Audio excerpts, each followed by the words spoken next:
Well, Danny Cox, welcome to the Liminal Living Podcast. It is good to see your face on my computer today. How you doing? Yeah, good to see you too. It's nice to put a face to the voice. And I'm grateful to be with you today. Thanks for the invite. Yeah, well, we have a mutual friend, Jason Rates. He's been on the podcast. And he's like, Jason's amazing. You need to meet my friend Danny. And I was like, I think I do. And I went and friended you on Facebook, and I've been following you like covertly. And then I did the pounce on him, like, come on the podcast. So, and I jumped right on it, so it was great. Did. Yeah, we had a fun conversation a couple weeks ago about what we could do. And I was like, gosh, we could go anywhere that we want to go. It's going to be fun. So where do you find yourself in the world today? That's a big question. I was talking geographical. We'll get into deep stuff later. Not a philosophical. No. I am in my studio in Sterling Heights, Michigan, and they do a lot of recording here. I'll do a podcast here as well, but I also do some music recording and do all my kind of work down. Usually I'm relegated to a place that has no windows and no natural light. Oh, so yeah. I've spent most of my life there, you know. The cave. The fluorescent tan. Oh, yeah. Gosh. The fluorescent lights. I can't do it anymore. Like, there is like a flicker that is so subtle, and I can't do it anymore. I switched over to LEDs, and it's been a lot better. I get you. All right. So you are in a studio. So does that mean like a studio for podcasts, music? What do you do in this studio? Yeah, I do just a bit of everything. I grew up as a musician. You know, I did that for a big part of my career, and we'll probably talk a little bit about that. But so I've always had a little bit of a recording studio in my home, probably since I was in my early 20s, my mid-20s. And so I still have a music studio, and then I kind of converted part of this little space into a podcast and, you know, podcasting studio. So a little bit of everything. Nice. Well, that's cool. That's cool. Well, you kind of run this Open Table Collective, and I want to get into what that is and what you do. But first, I want to know a little bit more, like, who are you? What are the roots, or what is the soil that your roots have grown out of to bring us the Danny we see before us today?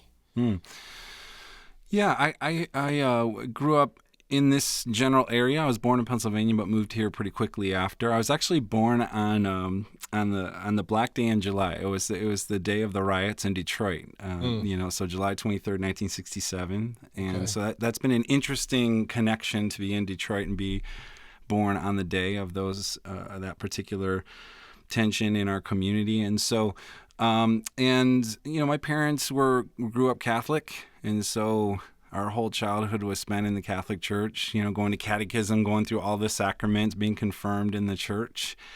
And I have two brothers as well. And so that kind of took up my childhood. And we were more Creasters than anything, you know, Christmas, Easter. But we were meant to go every week, every Saturday to catechism, which, you know, when I look back now, at the time, it was just torture. You know, the last thing you want to do on a Saturday morning is go to another class, you know. But I'm really grateful that my mom pushed for that and really gave us a foundation in that. Yeah. And interestingly enough, as I was growing up Catholic, there was a profound moment that I didn't realize how profound it was, that when I entered sixth grade, there was a public teacher named Mr. Ritchie. There were two classrooms.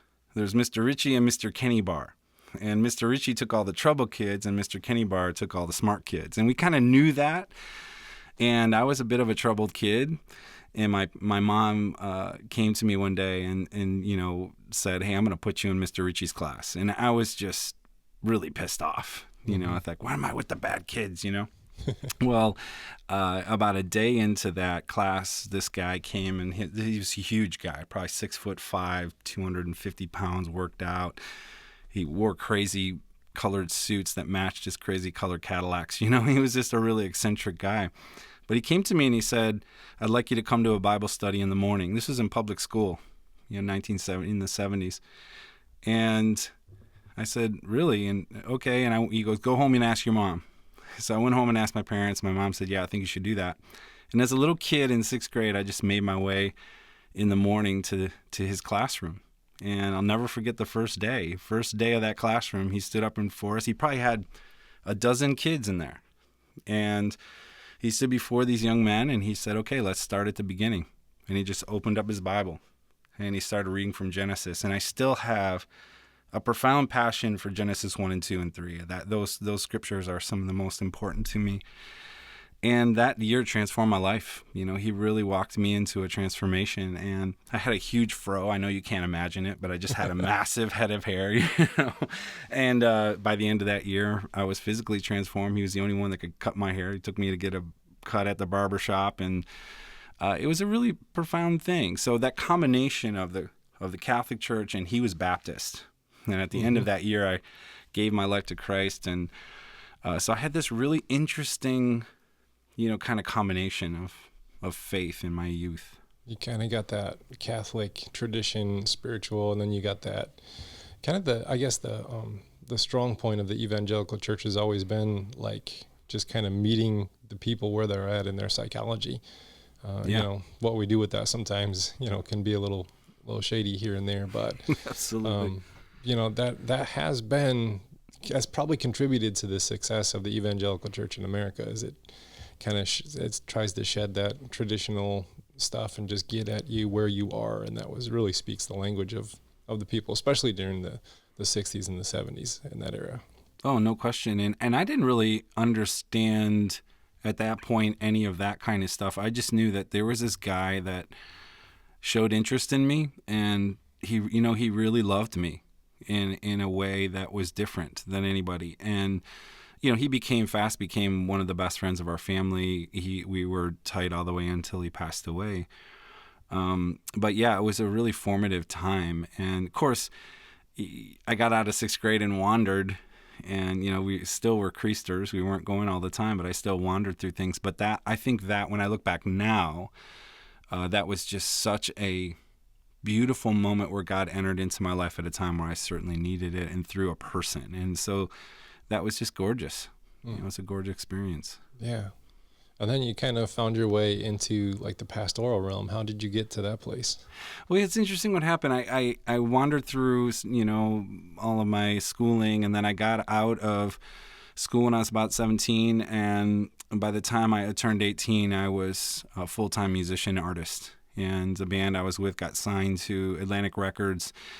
And we started touring and go around the world, around the country. And it was interesting what happened, because I started wandering away from Christianity at that point. And I always say I studied every ism, Sufism, Hinduism, Buddhism, Course in Miracles, atheism, objectivism, Ayn Rand stuff, all kinds of different things, just trying to find truth. And interestingly enough, in those years, I was working alongside so many different musicians. So I was working alongside different cultures, different ethnicities, different sexualities.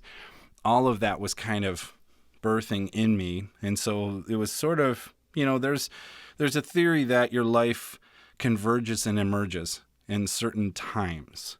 And I think that's really important for people to take note of, because it's not something that happens all the time, but there are seasons that come and converge on each other, and all of a sudden something new emerges. And that was really throughout my 20s and early 30s was a formative time to see all of the world and see all of these different kind of religions and ethnicities and identities coming together, and me falling in love with different people, and really getting close, and a lot of friendships. And along with that, I got married late in my 20s, had a couple little kids, and then along with that, I really struggled with a lot of mental struggles, a lot of really deep depression, anxiety, those kinds of things for a big chunk of my life, from my earliest memories. And so by the time I got to my early 30s, all of that kind of converged on itself, and it was a pretty dark place. I was in a pretty tough place. I had been hospitalized a couple of times. I was on a medication, and I just happened to get an invite to come and play some of my music at a church. And I walked into this church. It's a big old church called Kensington Church. And when I walked in the door, I walked in with a friend, and I was like, man, this place is a cult. And she looked at me and she's like, yeah, this place is a cult, But they were paying me to play, and the thing that I noticed was the people. They were just so kind and thoughtful. And, and I had played a bunch of dingy bars all over the world, and so this was a nice little place, and they treated well, and so it's beautiful. And then after I did that, this was January of 2000. After that, they invited me to come play Christmas, and I was like, well, I'll do it if you pay me. You pay my rate, I'll do it. Good answer. And they did, and so I went and played, and It was really great the musicians were quite good, which I was surprised about, and I didn't know if that would be the, the case in the in the religious world, but we were having a good time, and they said, "Hey, you need to go out and listen to the message." And I had no interest. I was studying Buddhism at the time. I had no interest in Jesus. But by the end of the first day of services, because I think they had like 50 million services, I don't know. Yeah. And I went out and listened to it. And I was sitting underneath an exit sign in the back of this hallway, this aisleway. And the pastor kept saying, "God is calling you home. God is calling you home. God is calling you home." And I had written a song called Coming Home based off of the poet that I love, Jalaluddin Rumi. And that was a theme that was in my life at that point. And Jalaluddin Rumi was the first person that ever put into words what my heart felt. Because he wrote this poem called This Longing, and Coleman Barks interpreted it into English language and explained it. And essentially what Rumi was saying was, the longing that's in our human heart, this kind of longing for something else, what I had labeled as depression, he labeled as a desire to be back with your maker, that you're being pulled back to your maker, you're being pulled home. So this pastor kept saying this line, and by the 10th or 11th time, I just lost it. I just started weeping. And I had no idea what was going on. I thought I was losing my mind. And this woman breaks open the door and smacks me on the arm. I'll never forget it. Her name was Betty. She smacks me on the arm and she said, "Danny, you got to be on stage right now. We've been looking all over for you." I was like, "Oh gosh," and wiping my tears away and running all the way through the light lock and running all the way around the back and running on stage and started playing drums. I was a drummer and I wept the whole time. And then I got off stage and I continued to weep, and I thought I was having a breakdown, and a friend of mine sat next to me and I said, "Man, I think I'm losing my mind." And she said, "No, Danny, you're not losing your mind. This is what God feels like when he moves, and this is what the Holy Spirit feels like when he moves." And that was a profound moment. That was a convergence, emergence moment. And I went home that night and I looked at my wife and I said, "Man, the man that stands before you is not the same man that left this morning, and I have no idea why." And I think in some ways, almost 25 years later, there's still that mystery. Something entered in. I believe it is the Spirit of the Lord, but it just has never left. And so that part of Christianity, the way that God moves in the world, is so tangible and so beautiful, but it can be so manipulated, So, but yeah, that was a profound moment. Yeah. Now, what was your wife's response when you told her that? What'd she say? Well, I mean, we were both studying Buddhism at the time, so she didn't know, but it started our journey. And you know how it is. People say a lot of things. It's not about what you say. It's really about consistent action. And so I think for my wife, she was married to a moody artist. It was dark. I was struggling with depression. So I think that she was kind of like, she's always been so beautiful and compassionate and amazing partner. But I think she was more like, "Hey, let's see how this works. Let's see how this plays out." And then over periods of years, we start to see real transformation. And that's when we started our journey together. And then how did you end up being a pastor after that moment? Because you're just playing music on stage for this, large mega church, and then then what happens? Well, yeah, I won't get into one aspect of this. Maybe we'll get into it later about the indoctrinational thoughts and those kinds of things. But what did happen was, they noticed this obviously, this kind of transformation that was happening. I was pretty known in the area that I'm in the Detroit area, as a musician and artist. And so they just naturally said, "Why don't you just keep coming here and playing?" And after about 3 years or so, they invited me to come on staff as a part-time worship leader. Now, I had no idea what the hell worship leading was. I grew up Catholic. You play drums in churches from the devil. So there was I had no idea what it was. But because I was a songwriter as well and a singer, I just kind of went up and started leading worship on a Wednesday night and started doing it part-time. And then then they came to me and said, "Hey, would you be interested in being a part-time worship director?" And so I was part-time worship director, and then in a few months from that, the music director left, and they said, hey, would you want to be full-time music director? And so it just kind of slowly started to happen over a period of time. And then I went from full-time music director into to an artistic director, to an art director, to an associate pastor role, into a lead pastor role. And then by the time I left, I was the interim senior pastor of the whole place. And so it was a strange progression because I never went on any interviews. I never asked for anything. It just kind of played itself out in this place, and a lot of good years and a lot of amazing years. Yeah.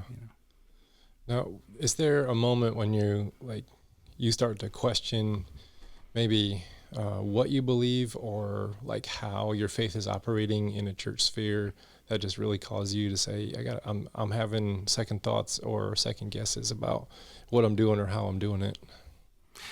Yeah, I think it came in the form of having so many relationships with so many different kinds of people.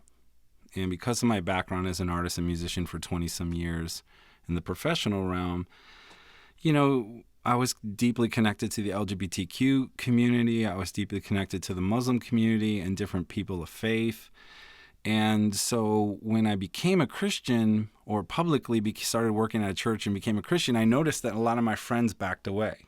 They were very nervous, especially people in the LGBTQ. And I had to really work hard at that to make sure that I was maintaining that. But there was a distance, and I didn't like it. And then what started to happen was the culture shifting pretty rapidly, and there's a lot of conversation in the community at large about the marginalization of LGBTQ, especially within faith and especially within the evangelical, conservative, fundamentalist, neo-fundamentalist spaces. They were obviously at odds, and I was in that space. And so what I ended up doing was, knowing some of the LGBTQ in our community, I started meeting with them. And I started having conversations, and I had a desire to have that conversation in a bigger realm.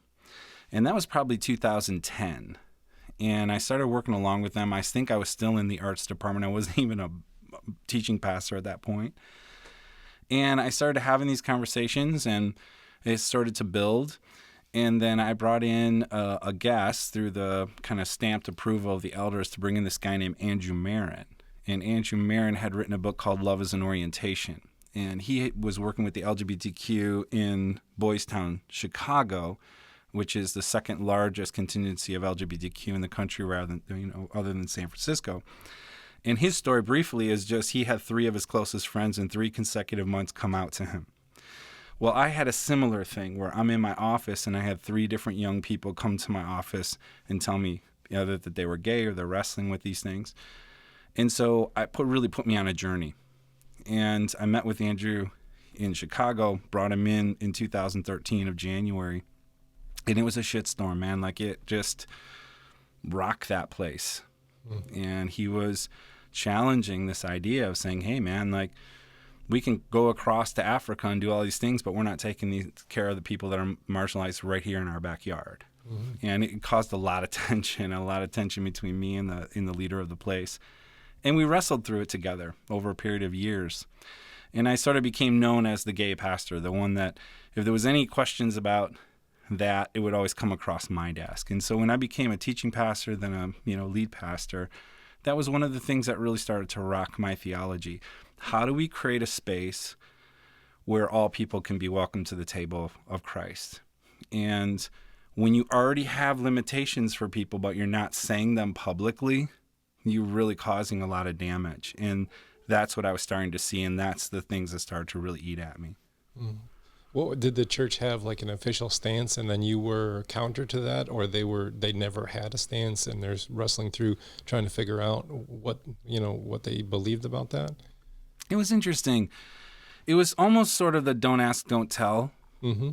And one of the conversations early on that I had with one of the leaders was like, look, it's such a small percentage of the community, we don't really have to address it. And that was literally said, And what Andrew Marin said, which is so powerful, back in 2013, as he was on the committee that was writing the Marriage Act with President Obama, he was saying to us, listen, This is coming down the pike. You guys are about 10 years behind. This is going to be here in a couple of years, a year and a half at that point, because it was 2015, I think, June. He's like, you have to think through these things. And so his whole point was this. There's three things you need when it comes to this particular topic. One, if they call in, you have to welcome them into your space. Two, you have to tell them clearly where you stand theologically. And number three, you have to tell them what you're doing. Well, we were welcoming everyone, which is what a lot of the big churches, hey, everyone's welcomed here, you belong here, all that kind of, nonsense. But in the essence of everything, we were not clear publicly about where we stood. So it's sort of private, don't ask, don't tell sense. And then we weren't doing anything about it. And so what I started pressing into is we need clarity. I love what Brené Brown says. She says, clear is kind, unclear is unkind. It's kind of that simple. So just tell people where you stand, which they never would do that. And that was a tough one, because you want to lay your theology out clearly for the community. So yeah, I was still conservative in my view of marriage and the way that it played out within Scripture, but I was very, very progressive or liberal in the way that I was going about pushing into this particular topic and walking alongside the community. And I've noticed that a lot of churches, they have those invisible barriers. They're like the all are welcome language. And then they're like, wow, this is great. All are welcome and I'm welcome. Can I teach Sunday school? Can I be on this board? Can I serve here? And then all of a sudden, then they're meeting with no, we don't do that here. Sorry. Right.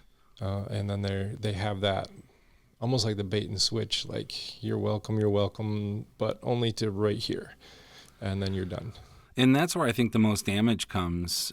We have to be transparent. It's okay. Look, if you have a theology that you're holding on to, and you've based that theology out of your study and your understanding of the historical Christianity and of the different interpretations of Scripture and all those things, we should be able to have those. But number one, you should make it very clear to every person where you stand, whether it's on your website, from the stage, however you do it, it needs to be there. And that's what would happen with us, where we had a lifestyle agreement that you needed to sign for serving, and it had a clause in there, and if you were actively engaged in same-sex relationships, then you couldn't do certain things. And you couldn't be baptized. Your children couldn't be baptized. You couldn't be married. You couldn't serve in certain areas. That needs to be clear to the community, and it just wasn't. And that became a major rub for me. Yeah. Now, let me get your opinion on something. This is something that is not in my notes. But our church is not creedal. It's covenantal, which is different. We don't have a big list of theologies that everyone has to agree to. But that means that we're going to have a diversity of theology amongst us, which then it kind of prevents us from saying we stand on these social issues, here's where we stand on all these things. So we don't really have the clarity, but we also don't have the barriers, the road barriers that would then, if we have people from that community that attend our church, and there are no barriers to where they can serve because you're allowed to interpret your theology. We have 7 statements, and you're allowed to interpret that with your own conscience. How would this play out in a place that's not so creedal, that doesn't have all of these theological points that everyone has to then adhere to and uniformly agree with? How do those 3 things work out in more of a covenantal aspect of things? Well, if you wouldn't mind just defining how you define covenantal. Covenantal it's about how, we are bound together in a covenant with one another in community. And so when you become a member, you don't sign your name at the bottom of a creed, you sign your name at the bottom of a covenant that says, I agree to, be a part of this community and its mission, and to, basically, we're not weaponizing our theologies at other people within the community because there's a diversity that exists within it. And there's nothing in the covenant that says, and you have to agree to these social standards, and you have to agree to these theologies, and you have to agree. So we're not creedal, we're covenantal. And I'm wrestling with the issue of how do we communicate this when there's going to be a diversity present, probably like a 75-25 majority leaning towards being affirming.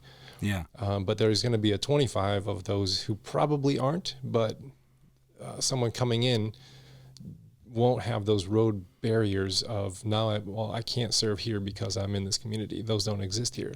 What are your thoughts?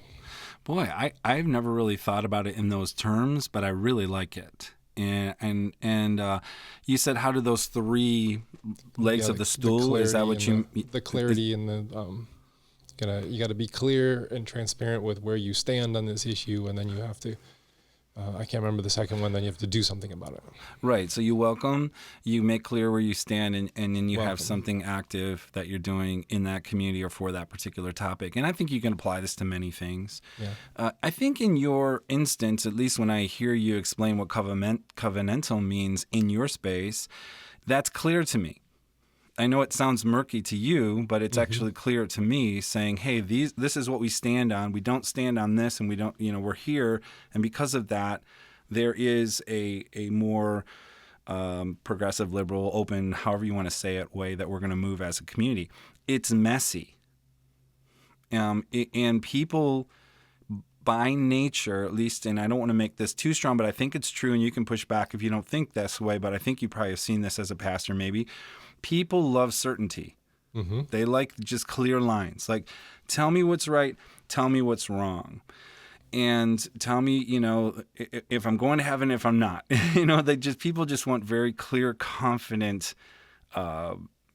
theologies many times. And I have found in Scripture that there's so much gray area that needs a lot of nuance and a lot of wrestling, whether it's the interpretation of a scripture, the cultural context of it, all of those kinds of things. So to me, I feel like in what you're saying, it provides such a beautiful opportunity for you to have conversations and you to wrestle as a community, which is what I think we're lacking. In the space that I was in before, in the more evangelical fundamentalist, neo-fundamentalist kind of space, that's based more in certainty thinking. So we already have decided what you need to believe, but we're going to say, okay, everyone's welcomed here, and then we're going to stand up there and tell you what you need to believe in order to be truly welcomed here, and the way you need to behave to be welcomed here. It doesn't sound like that's the case in your environment. And to me, that is alone is enough to put my hands on and go, okay, I can live with that. But if you have in your mind already set rules, and you're not saying them out loud, and you already have in your mind the ones that are going to be in and the ones that are going to be out, and you're not saying it, boy, I'll tell you, that is a dangerous place for manipulation. Yes. And inauthentic community, lack of transparency. And I really believe that communities and people and leaders rooted in the person of Jesus, they should be the most transparent, the most loving, the most kind, the most radically sharing, the most rooted in mercy that anyone has ever experienced. And the people rooted in the person of Jesus should walk away thinking, wow, what is that? Mm-hmm. And most of the time, I don't get a chance. I don't get a sense that people are feeling that, especially those that have no real context of what the person of Jesus is and what the heart of Christ is. I like that wisdom. Thank you. Now, how did you exit that pastoral realm? What went into moving out of that into something? You started the Open Table Collective. So describe that shift and what that looked like and how that played out. It started in 2010. A friend of mine, this guy named Jamie Winship, came and he spoke at the church that I was a part of, and it happened to be at an all staff I think it was like a June or something. There was hardly half the staff was there. Maybe it was in July. I don't remember. But I just happened to be there. And he shared something called the Kingdom Circles, something that he and his wife used when they were missionaries in the Middle East for 25 years. And it's this kind of, it's a simple idea, and I can explain it quickly, but it's like the center circle is the kingdom of God, and then these outer circles are like our earthly identification, whether LGBTQ, Christian, Jewish, Muslim. And most of the time what we do as Christians is we're in our little circle and we say to the gay person, hey, when you become ungay and you become straight and you become like us and cross into our circle, we can go to the kingdom. Hey, Muslim, when you denounce Allah and you move out of your sphere of religion and come to our circle, we'll go. Hey, Jewish person, same kind of thing. And he explained, he says, we don't look at it that way. He says, we're about direction. And so we're not about someone coming into our circle and crossing with us and becoming like us and so we can move. We're interested in not winning people, but walking with them and pointing them into the direction. So it's as if all these circles are just moving towards the center under the rule and reign of God. And I thought, whoa, that makes sense to me. It's considered pretty heretical in certain evangelical circles because it's connected with something called the insider movement. And so it's this idea that you can fully keep your earthly identification, but you can then be rooted in the identity of Christ and be moving towards the kingdom. People like certainty. They want to say, did you say the sinner's prayer? Did you cross the line? You're in. So it's a different way to look at it. So that kind of happened 2010, 11.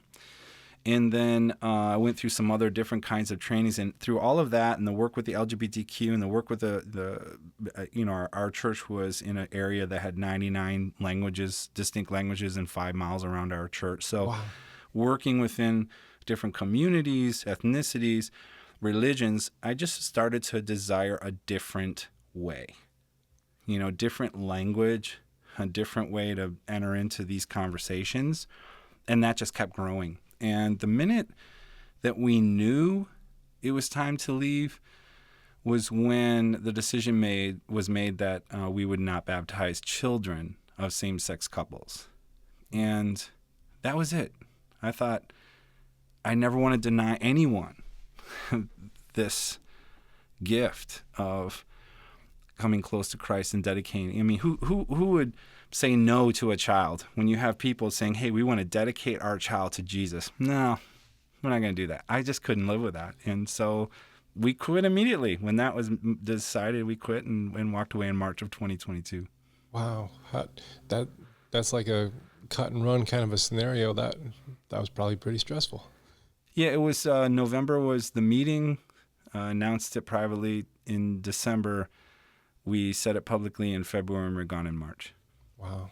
Yeah. So it was nearly 22 years in a place that I really, really still love, because I love the people are just incredible. And it's a great community, a lot of friends, and a lot of beautiful things that we got to see. I just couldn't live in that space anymore. It was too confining. And I felt, what I felt? I felt like God was becoming smaller. And Marcus Borg says something so beautiful. He's like, and I'm just paraphrasing it, but he's like, if you're in a situation where God has become smaller, then something's wrong, because there's always more with God.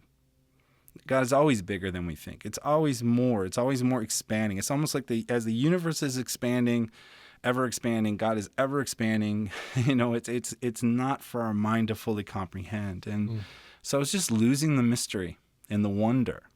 And God was getting very controllable and very small.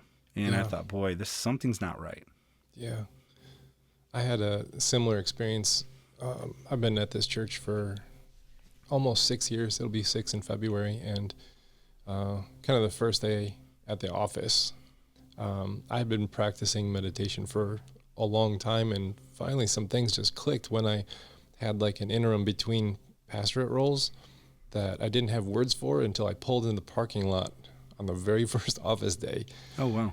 And I didn't know what was happening, but I just felt no need to convert anyone ever again. And I didn't know how to be a pastor who was not trying to convert and convince people. Like, I was like, that's my whole job. So I thought that I wasn't a Christian anymore, and that I couldn't be a pastor anymore. And I had like a existential crisis, because my entire dogma was about converting and convincing everyone, because that's what evangelicalism does. It's evangelizing people who are not, in the club to be in the club. And that just started a journey for me of really exploring, like, well, if that is not the way to pastor, then what's a different way of pastoring? And I adopted that parish mentality of like, well, I'm going to meet the spiritual needs of this community, whether they come here or not. And and if people need a worshiping community, they can come here on Sundays. If they need a place to practice Tai Chi, then they can come here on Mondays. If they need a place for the farmer's market, they can come here on Thursdays. And so I started to expand where and when church was happening, from Sunday mornings to, these little classes in community centers, and, that we were making these initiatives. And that's evolved over the last 5 years. And I think it was like the last thing to go for me was that belief in eternal conscious torment. And that's when it just fell off. And I had a moment of existential crisis when I realized that was my dogma. It wasn't God. It wasn't love. It wasn't, it wasn't any of the things I said was my dogma. Really what was the dogma was eternal conscious torment. And when that fell away, I didn't even know if I had faith anymore. And you say, God is becoming bigger and bigger and bigger. And it's like, absolutely. I was just talking with an evangelical pastor, I think a couple of weeks ago, and we were talking theology, and we're tracking. And then his therefore was eternal conscious torment. And I'm like, no, I just can't go there. And therefore God is just that good and that amazing. And I just think that we all make it. Universalist, you. Yeah, there's a ton of nuance that, what that even looks like and how that's accomplished. But yeah, we divert on that topic. But then that's when I just really realized, when it fell off for me, that's the dogma. Wow. That's amazing. It's not really the spoken dogma, the taught dogma, but it works its way down at the center of who you are, and it becomes the dogma, because it's just such a heinous, scary thought to be tortured forever for eternity. Yeah, there's so much there. There's so many things I want to respond to, because you said so many great things, so hopefully I won't wander too far. You really did. It's so good. This whole concept of winning people, I know that it is based in the Apostle Paul. I know that it is based in some scriptures. It's not just pulled out of a hat. I get that. Yet, what we have really committed to is to not win people, but to walk with them. Mm-hmm. And once we made that shift, and that came from the Kingdom Circles concept, hey, we don't walk with people towards what we believe is the rule and reign of God. What does that look like? And what does it mean to walk alongside people, especially those that are different than you? And I think when that switched for me, there was a pressure off. And it's I don't have to be looking out, having a target on people's backs and going into a conversation thinking I got to wait for my moment to give them good news. It's just, I can just be with someone, and I can be present and wait on the Lord for whatever needs to happen within that relationship. Because look, sometimes you have nothing to do with that. You're a stop along the way. It's not your responsibility. God has other things that they're moving and changing around, and we're trying to force that. Yet, on the other hand, because I told the story of Mr. Ritchie, I was grateful that he had eyes for me. Yeah. And I was grateful that my friends had eyes for me in the evangelical church when I needed something. And so I'm still wrestling with the idea of what does that look like. And I think you're hitting on it by how you set up your community, where you're serving the full community, where you're giving opportunities to walk alongside.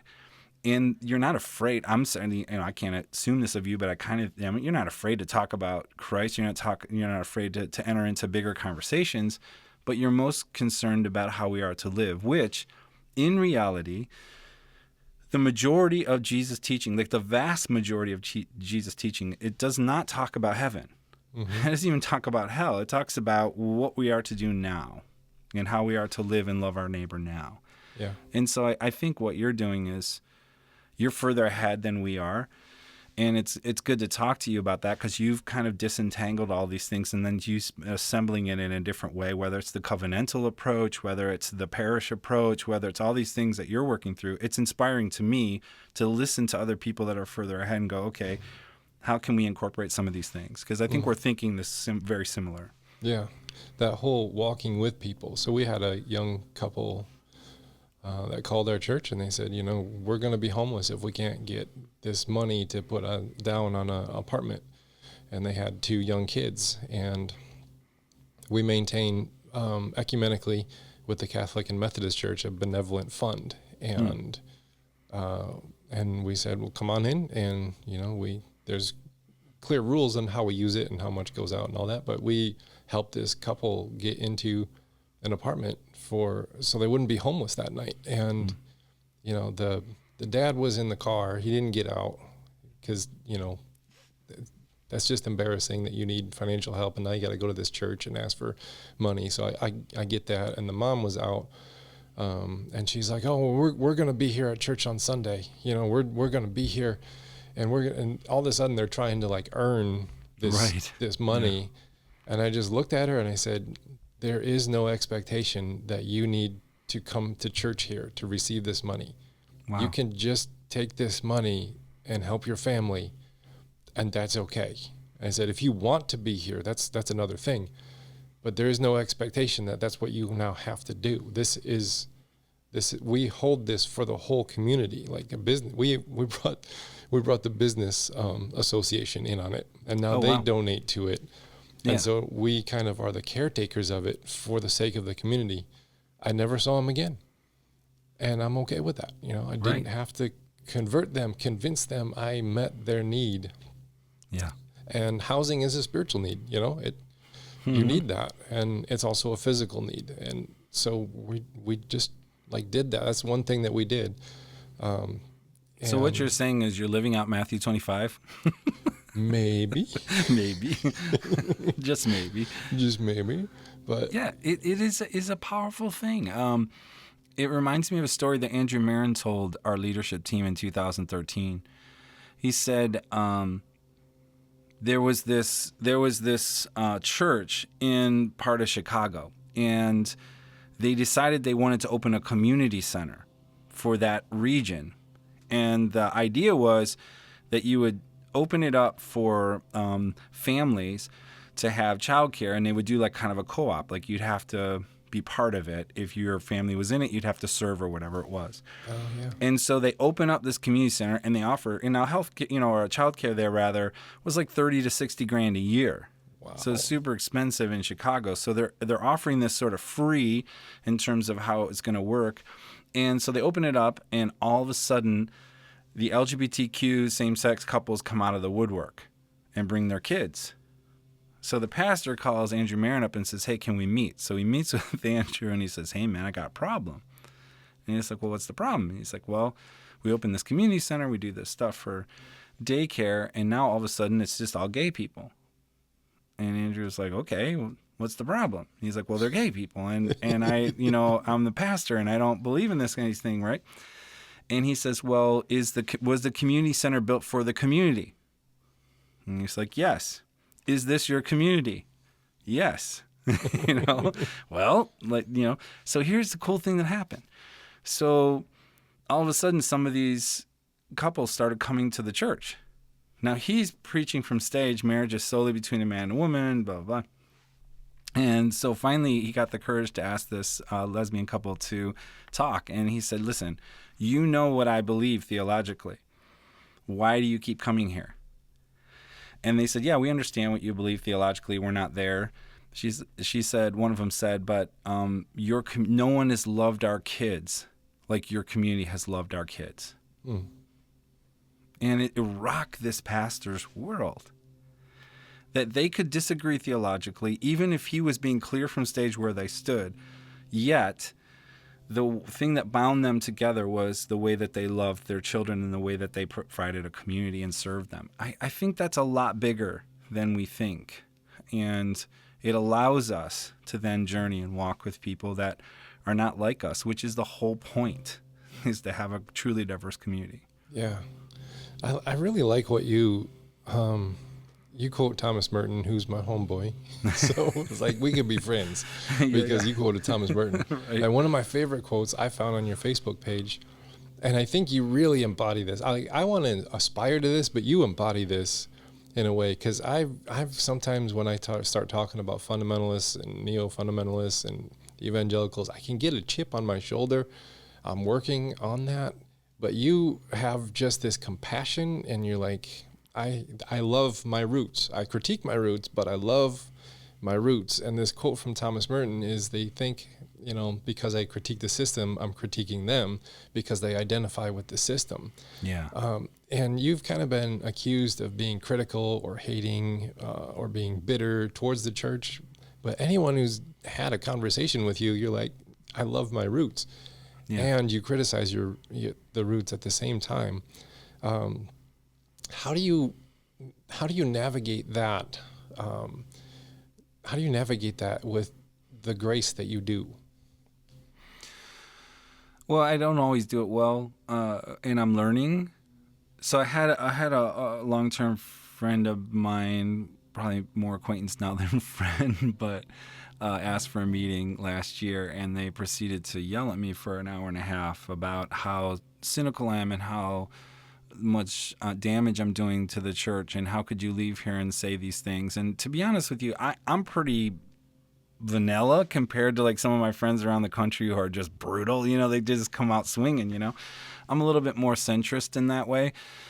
And I remember leaving that conversation thinking, man, like I don't feel cynical towards the church.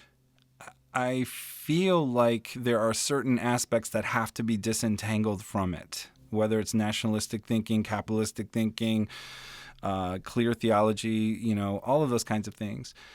And so I started to work on that even deeper this year to say, how can I respond? How can I receive from people that are different from me? And how can I respond? Which is essentially what we're practicing in the Open Table Collective. That's the essence of what we do, is we teach people how to receive hard things, good things. We think reception is very difficult. And you see it in Scripture. In the book of John, it says that God came into the world and the world couldn't receive. Mm-hmm. You see it in the beginning of Genesis, where God gives all of these things and the people take them or they receive them, but then it's not enough and they take what they want. You see this struggle with reception. And so anyway, the way that I've been trying to do this is try to help people see that, hey, this isn't personal. I'm willing to take critique for what I'm doing, but then I'm also going to say the things that I think are harming other people in your theology and in your ideology and in the way that in your practice. And so it's not easy, like there's a lot when you become fully affirming of all people, especially LGBTQ, after being seen as an evangelical conservative pastor, you lose pretty much 95% of your relationships. Mm-hmm. They go away pretty quick, especially in the upper level of those relationships. So that's a sad thing. And I didn't want to swing the pendulum to the other side and create the same ism that I was running from. Mm-hmm. And if we're not careful in the way that we receive other information and respond, we can become the very thing we're running away from. And so what we're trying to do is create a different sensibility that I think is rooted in the person of Jesus. I don't think it's progressive. I don't think it's liberal. I think it's actually the good news that Jesus would take on so much chaos but never give in to the chaos, and then turn that back around and try to bring something out of it that would be redemptive or a gift. In Buddhism, there was a beautiful thing that Rinpoche taught my wife and I, which was, that Rinpoche was the name of the teacher, but it was, sort of a title. But anyway, he would say in this really cool voice that he had, when people are going to shoot arrows at you, and the arrows of life will come and they'll hit you. And he was this little guy, and he would sit there, and he was really intense and really beautiful. And he said, never let those arrows permeate all the way to your heart. They're going to hit you, but imagine them hitting you, then falling to your feet and then becoming flowers. Mm. And I thought, gosh, that's never left me. You're going to get arrows, but how deeply you let them permeate and what you do with them is so important. And how I respond, one of my biggest parts of my ministry and what I'm finding out is people follow what I post, not to even like or make a comment, but just to watch how I'm going to respond. Mm. And when I respond in kind or opposite of what people are expecting, and the conversation turns or shifts sometimes, I think that's a witness to God working amongst us. And that's what I always try to do. I just try to respond in a way that is not from my ego as much as I can. I fail, but try to respond in a way that recognizes the image of God even in my enemy. Mm-hmm. Or perceived enemy. Perceived enemy. That's rooted right there in the Sermon on the Mount. Right. Exactly. Yeah. Exactly. Well, I experience you as a very gracious person when you critique the system that you came out of. And so it's surprising. I mean, it's not surprising, but it's surprising that someone can experience you and say you're bitter, because I haven't experienced a single ounce of bitterness in this conversation. Even when you're critiquing the system that is harming other people, you are doing it from a very gracious place. So that is my experience of you. Well, I'm glad to hear that. I think I'm growing in that. I think you know how it is when you move further and further away from, it's the wounding thing. Our job as pastors is to work on our deepest wounds, especially our open wounds, because if we can get our wounds to become scars, we can press on them, and other people can press on them, and we don't react. But if we have these open wounds and people press on them, you're going to come out swinging. And I think there will be seasons that I've come out swinging a little harder than others. I think I'm probably in a season now of a little bit more rest or a little bit more peace about certain things. I love the little story that I read recently that I've heard over the years about the two little fish walking to school, and the older fish walks by on the other side and says, "Hey boys, how's the water today?"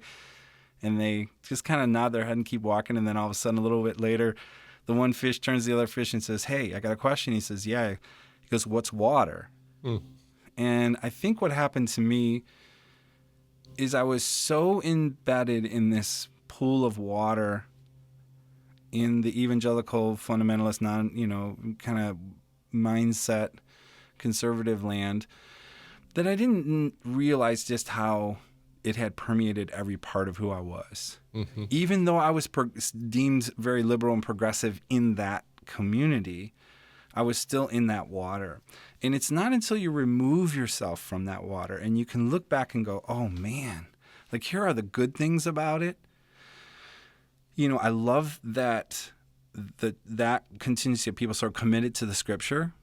I really like that, and it's formed me. I really like that they go out and pursue people with the love of Christ. I really like the serving part of it. I really like the outward push, and all of that stuff is beautiful. And then on the other hand, I cannot stand the certainty and the arrogance and the lack of transparency and the capitalistic mindset of up and to the right all the time, and to win is to get bigger, and all of that kind of thing. So I am grateful. I wouldn't be here without it, but I'm also willing to say, but these parts of it I can't live with anymore. It's very similar to what you said when you had the awakening about the eternal torment. You can't do it. I can't do it either. Mm-hmm. So now what? Now you're in a state of like trying to figure all of it out again. It's like you're living in liminal space. If only there was a podcast look at you. about liminal spaces. It's so funny you said that, because it caught my eye. I didn't even know who you were probably a year and a half ago, and I wanted to write a book on liminal spacing and little spaces, just because I'm in just a massive emergence, convergence, liminal moment in my life. And I saw your podcast and I thought, "Oh, look at this guy. He nailed it. He's talking about this stuff." I actually believe, honestly, Tom, that the majority of our life is lived in liminal space. Yeah. In a Buddhist mindset, they would say that every single cell of every second is morphing and changing, so we're never the same, ever. So like from the beginning of this conversation till now, my body has changed and yours has changed to where we're not even the same person we were when we started, an hour ago. Mm-hmm. That's a powerful idea, because you're constantly living in a morphing, changing, liminal way. And the more comfortable we can get with that and just say, "Hey, this is life. This is what it is," the more I think we find a peace in that. So I love that your podcast is that. I love that you're thinking that way. It feels very Jesus to me. Yeah, I've realized, like, whenever I thought I have arrived, it's because they don't have all the information. It's like, Right. oh, That's great. It's like it when we arrive in a homeostasis psychologically, it's just a psychological construct. That's all it is. And it's very comforting to our psychological well-being to know that there's stability and there's things that we can count on. It's a psychological need to know that we have that, stable environment, but it's really not real or true of the lived experience. We really do occupy liminal space. If not all, like much of our human experience is going to be that, and then convincing ourselves that everything's okay.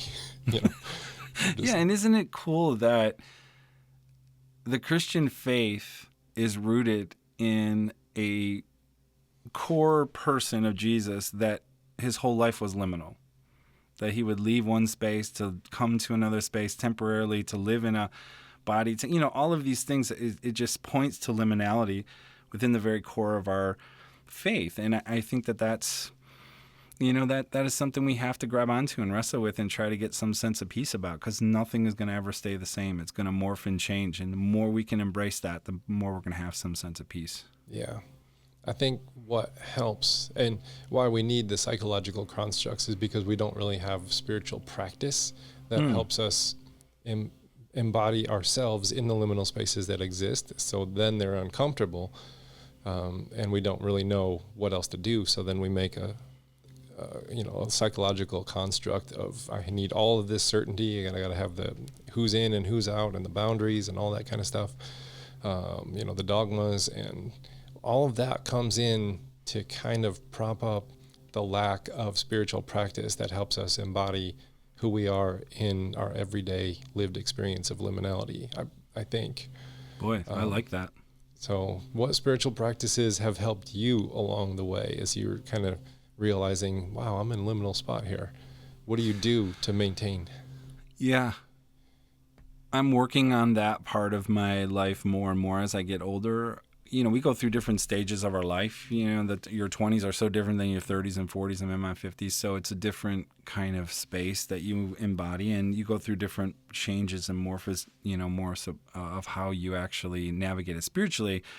I do have spiritual directors in my life, 3 or 4 that I have continual connection with, that help me to be grounded in, things like the prayer of examine, just certain, simple things, silence and solitude, all of the kind of general spiritual practice, whether it be prayer, a reading of scripture, those kinds of things. Years ago, there was a great missionary that we worked alongside of, and there was a cool story that this person talked, where this person would walk through the streets of India where they were leading, and they would talk to themselves all day. And a friend of them finally got the courage to say, "Hey, man, why are you always talking to yourself?" And the guy said, "Oh, I'm not talking to myself. I'm praying." "Well, talk to me about that." And he said, "Well, I try to pray every day, all day. I try to have a conversation with God as I'm walking every step. And I'll say it out loud sometimes. And it reminds me a lot of Brother Lawrence. And, that whole concept of trying to get your life to breathe in 24/7 kind of ways and so I think that's probably my biggest spiritual practice, is to awareness and the presence of God, and trying to be in it with God as I'm going through each aspect of my day. And I remember my daughter, we have 3 adopted daughters, and they're our daughters, but my one daughter said, "Dad, how much do you think of God? Throughout your day, how many times do you think of God?" And I realized, I'm like, oh, I kind of think of God all day long. But I had never thought about it until my daughter asked me. And I had been really studying the Brother Lawrence stuff and trying to understand, like, how do I keep this in front of me? So I think, to me, that's been helpful, that no matter what happens, I can go, okay, how am I supposed to respond right now? Mm-hmm. Okay, I'm feeling this sense of wanting to attack. What do I do? It's okay to feel it, but do I act on it?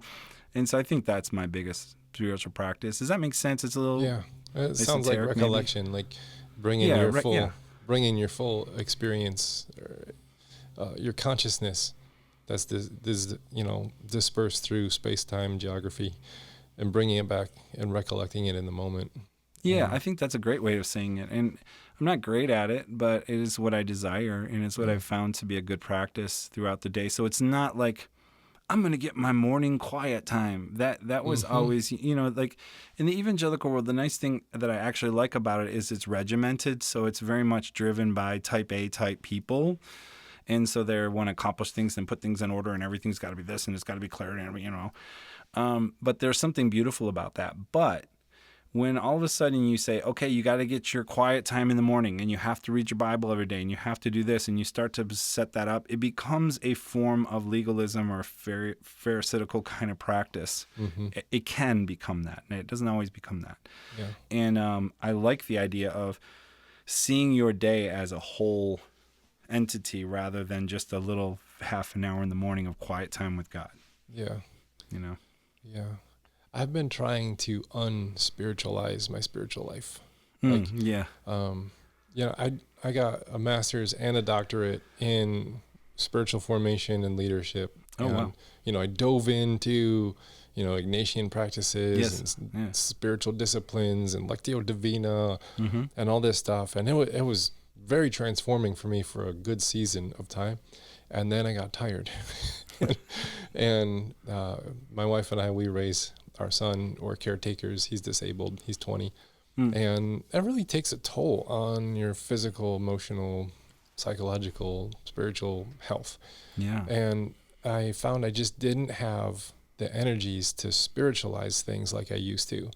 And I just needed something different. And recently I took up, this is going to sound really nerdy and dorky, but I took up collecting antique fans, like pedestal tabletop fans from like the 40s, 50s, 60s, 70s, and 80s. And I'm up to about 6. And what I found is, at first I was just like fascinated. I'm like, these are way better than the fans we buy today. They're just made better. I like them. Sure. So I'm like getting them because they're useful. And then I found like, I got to clean them up. There's old people's, not old people, but like the older people who had them, all their dust is in there. So I'm like, I don't want their dust in my house. So I'm cleaning them, and then I gotta, recalibrate them. And I'm finding a lot of peace, like taking apart. It's like a meditative experience to take apart a fan from the 1950s, see how it works, try and figure out how to retune it and clean it and restore it and put it back together and then plug it in, turn it on. And like, there's something so satisfying about that when it just starts running and it's just brought back. And I'm like, this is almost meditative. And I'm like, wait, no, it is meditative. This is meditation I'm doing. This is a spiritual practice, like collecting and restoring antique fans. I sound really old when I say that, but no, actually it's quite gorgeous because that Isaiah scripture that we are to be people that restore the streets with dwellings, that repair the breach, in a lot of ways, to me, I'm going to be speaking on that in a couple of weeks. And it is actually one of my verses for my life. And I think what you're explaining is the process of restoration. And you're also explaining the process of, to me, when scripture says God is making all things new, that God is tinkering in us and he's blowing the dust off and he's, exposing things and changing things and tinkering with our wiring and, putting a new engine in, or they're, giving us an oil change, or, like those things, the physical, that's what I'm saying. It's like, how can we stop separating these parts of our being and existence as human beings as this is spiritual and this isn't, into holistically, as I tinker with the fan, I'm going to think about how God restores humanity. And that is a beautiful spiritual practice. I love that. And then you can go into all the cheeseball things like, the Holy Spirit's the wind, and when you turn the fan, no, whatever. I'm not going to go down that route. But there's so much to it, it's beautiful. Yeah, I just was thinking about that yesterday as I was restoring this 1950s fan. And it just hit me like, this is a spiritual practice, but unspiritualized and put in fleshed, incarnate practice kind of a thing. Well, tell me about, real quick, Open Table. What is it? Where do you meet? And how do people connect with it? Sure. Yeah, you can connect just on the website, theopentablecollective.com. You can also find us on Instagram, Facebook, that kind of thing. So we wanted to create a space, but we didn't want to run a church. And so we created, my wife and I and a handful of people created this place called the Open Table Collective. And the idea behind it is we meet twice a month on Saturday night, first and third Saturdays. Every third Saturday we provide a meal for whoever shows up. Everything's done around round tables. We present some ideas and we let people wrestle with them. We call them turning the gem gatherings. So it's from the old rabbinic phrase of turning the gem, where a rabbi would come to a community and lift up a teaching as if they were lifting up a gem or a diamond.